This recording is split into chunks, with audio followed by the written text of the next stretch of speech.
I should have known better than to bring Emma to my mother's 70th birthday party. But hope is a dangerous thing, especially when it comes to family. I kept thinking that maybe this time would be different. Maybe seeing her only granddaughter would soften something in her. The country club ballroom was decorated with white roses and gold ribbons.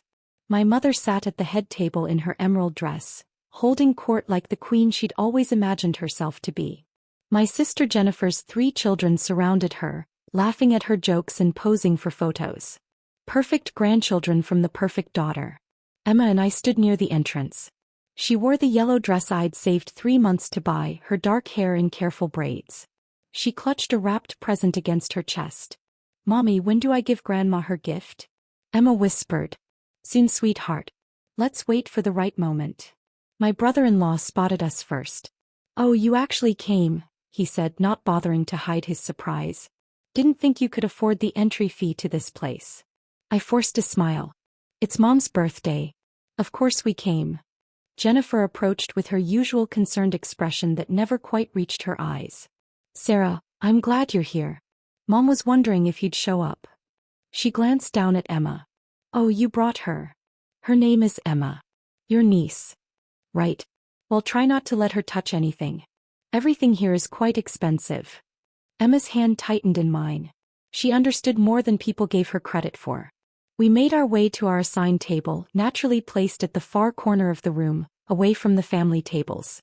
I recognized a few distant cousins who offered polite nods before returning to their conversations.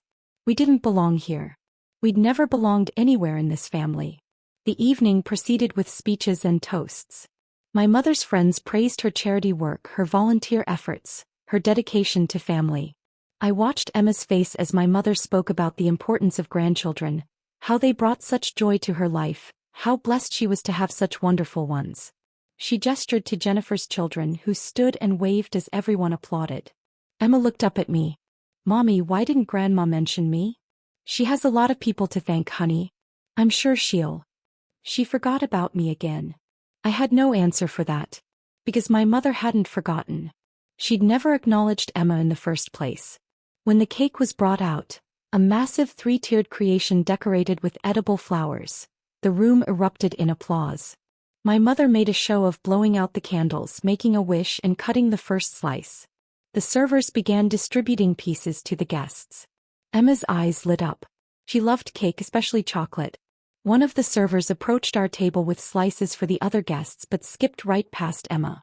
"Excuse me," I called out. "My daughter didn't get a piece." The server looked uncomfortable. "I was told not to serve that table." "What? Who told you that?" "Ma'am, I'm just following instructions." I felt heat rising in my face. I watched as every other child in the room enjoyed their cake, including Jennifer's children who were on their second slices. Emma sat perfectly still, hands folded in her lap, trying so hard to be good. I stood up and walked directly to my mother's table. "Mom, Emma would like some cake." My mother barely glanced up from her conversation. "I'm sure there's cake at home. It's your birthday cake. All the other children got a piece." "Well, Sarah, perhaps if you raised your daughter with better manners, she'd be included more often." Nearby conversations quieted. People were listening now. "What are you talking about? Emma has done nothing wrong." My mother set down her fork with deliberate precision. "Last month's family picnic. She refused to play with her cousins. She's shy. She needed time to warm up. And Christmas. She barely said thank you for the gift I sent. She was 3 years old and terrified because you kept commenting on her weight." My mother's expression hardened. "I don't appreciate being spoken to this way at my own party. If you can't be respectful, perhaps you should leave. I just want my daughter to have a piece of cake. Only good grandchildren get treats, Sarah. Maybe when she learns to behave properly in public, she'll be included. Until then, I suggest you teach her some manners." I stood there, shaking with anger and humiliation, aware that dozens of people were watching this exchange. Before I could respond, I felt a small hand slip into mine. Emma had walked up beside me. She looked directly at my mother with those serious brown eyes that saw far too much for a 6-year-old. "Mean grandmas don't deserve happiness," she said clearly. The room went completely silent. My mother's face flushed red. "Excuse me," my mother said, her voice dangerously quiet. Emma didn't flinch. She reached into her dress pocket and pulled out a small wrapped box. This is why mommy cries at night. My heart stopped. I hadn't realized Emma knew about those nights. The nights after phone calls with my mother, after family events where we were ignored, after another birthday passed without acknowledgement. I thought I'd hidden it well. Emma held out the box to my mother. I made you a present. Mommy helped wrap it, but I made it myself. I worked on it for 2 months. My mother stared at the box as if it might explode. Jennifer stood up from her seat. Emma, sweetie, maybe this isn't the right time. Open it, Emma said simply. Please. The entire room watched as my mother slowly took the box. She unwrapped it with careful movements, lifting the lid. Inside was a handmade card, the kind only a child could create. Construction paper, glitter glue, stick figure drawings. My mother pulled it out. On the front, Emma had drawn 2 figures holding hands under a rainbow. Inside, in her careful 6-year-old handwriting, it read, Dear Grandma, I love you even though you don't love me. I hope this makes you happy. Love, Emma. Below that were 12 other cards, one for each month Emma had been making them. Birthday cards. Just because cards. All unsent. All decorated with the desperate hope of a child wanting to be loved by her grandmother. My mother's hands trembled as she looked through them. I saw her face change, saw something crack in her carefully maintained composure. But she quickly recovered, her mask sliding back into place. How manipulative, she said coldly. Teaching your daughter to make me feel guilty at my own birthday party. This is exactly the kind of behavior I'm talking about, Sarah. Always the victim, always trying to make me the villain. I didn't know about the cards, I said quietly. She made them on her own. Sure she did. A 6-year-old just happened to create this elaborate guilt trip without any coaching. My mother dropped the cards back into the box. I won't be emotionally blackmailed by a child. Emma's lower lip trembled, but she didn't cry. She'd learned early not to show weakness around my family.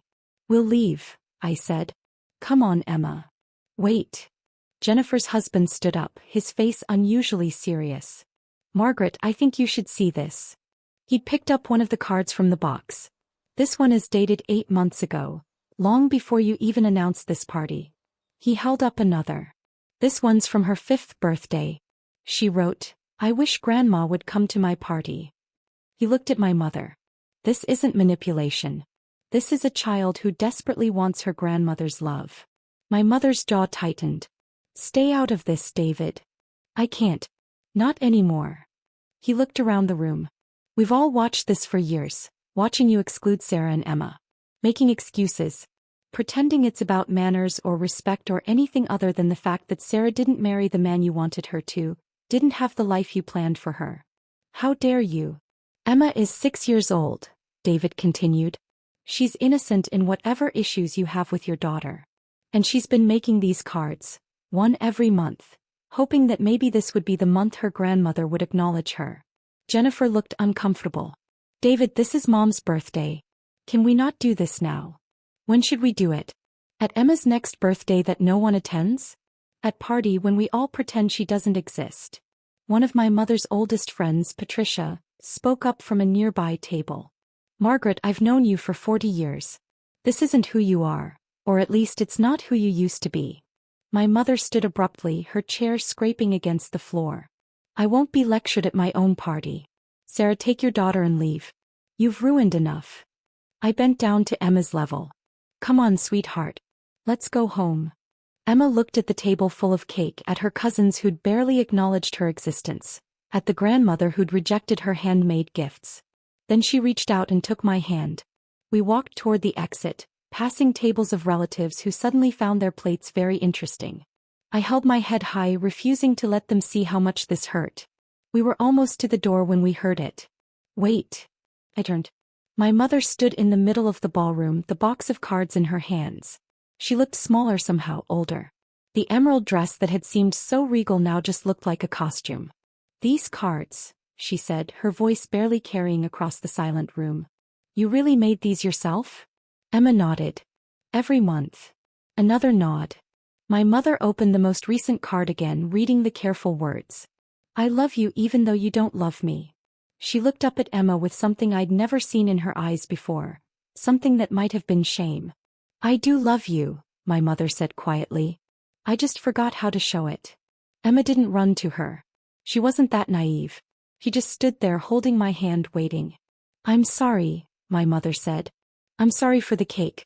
I'm sorry for all of it. Emma considered this for a long moment. Then in that brutally honest way only children possess, she said, sorry isn't magic. It doesn't fix mean. My mother flinched as if she'd been slapped. Around the room, people shifted uncomfortably. Jennifer started to object, but David put a hand on her arm. You're right, my mother said. It doesn't fix it. But maybe it's a start. Emma looked up at me. I saw the question in her eyes. I couldn't tell her what to do. This had to be her choice. Can I have cake now? Emma asked. A laugh escaped my mother, surprised and genuine. Yes. Yes, you can have cake. We didn't leave. We sat at our corner table while my mother personally brought Emma the biggest slice of cake along with ice cream. She sat down across from us, something she'd never done before. Tell me about school, my mother said to Emma. Emma, with chocolate frosting on her face, told her about her teacher, about learning to read, about her best friend who'd moved away. My mother listened, really listened. I don't know if this moment of clarity would last. I don't know if my mother would wake up tomorrow and remember how to be cruel again. Family patterns, especially toxic ones, don't disappear overnight. But Emma had done something I'd never managed in 32 years. She'd held up a mirror and forced my mother to see herself, not with anger or accusations, but with simple, heartbreaking honesty. As we drove home later, Emma clutching a piece of cake wrapped in a napkin for later, she asked, Mommy, why do you cry at night? I glanced at her in the rearview mirror. Because I want better for you than I had. Did Grandma make you sad when you were little too? Yes, sweetheart. Emma was quiet for a moment. The cards didn't work, did they? She's not going to change. I don't know. Maybe. Maybe not.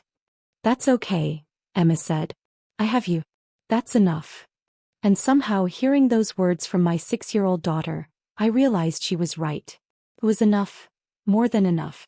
Whether my mother chose to be part of our lives or not, whether she learned from tonight or retreated back into her cruelty, Emma and I would be fine. We had each other. We had love that didn't come with conditions or requirements. We had truth even when it hurt. Sometimes the bravest thing you can do is tell the truth. Sometimes a 6-year-old can see clearly what adults have spent years rationalizing away. And sometimes, mean grandmas don't deserve happiness until they learn to stop being mean. Emma fell asleep on the drive home, the wrapped cake balanced on her lap, a small smile on her chocolate-stained face. She'd stood up to someone who terrified me. She'd spoken truth to power with nothing but honesty and handmade cards. I didn't know what the future held. I didn't know if my mother would call tomorrow or if we'd go back to being invisible. But I knew that tonight my daughter had shown me what courage looked like. And that was worth more than any piece of cake or family approval could ever be. The gift box sat on the passenger seat, cards scattered inside. 12 months of hope. 12 months of a child's unconditional love offered to someone who'd done nothing to earn it. Mean grandmas don't deserve happiness. But brave little girls who make cards every month hoping for love? They deserve everything.